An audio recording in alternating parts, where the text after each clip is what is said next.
औज़ुबिल्लाहिमिनश्शैतानिर्रजीम बिस्मिल्लाहिर्रहमानिर्रहीम। अस्सलाम वालेकुम। थाल ऑनलाइन न्यूज़ के साथ मैं हूं जवेद मारम घालू और आप देख रहे हैं थाल न्यूज़। नाज़रीन, इस वक्त मैं मौजूद हूं खुशाब मुज़फ़्फ़रगढ़ रोड पर फ़तेह शाह के करीब हक़बा कॉलोनी से आगे का ये रोड इंतहाई टूट फूट का शिकार है और यहाँ पे जो है काफ़ी अरसे से रोड टूट फूट का शिकार है, मगर अभी तक इस रोड को मरम्मत करवाने के लिए किसी किस्म का कोई काम शुरू नहीं हो सका।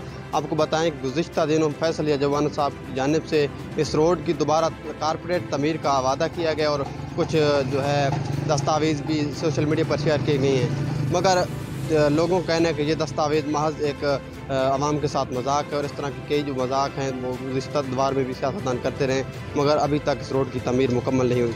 आप देख सकते हैं कि जो गाड़ियाँ गुजर रही हैं उनको बहुत ही मुश्किल का सामना है और यहाँ पे रोड का बिल्कुल नाम निशान ही मिट चुका है।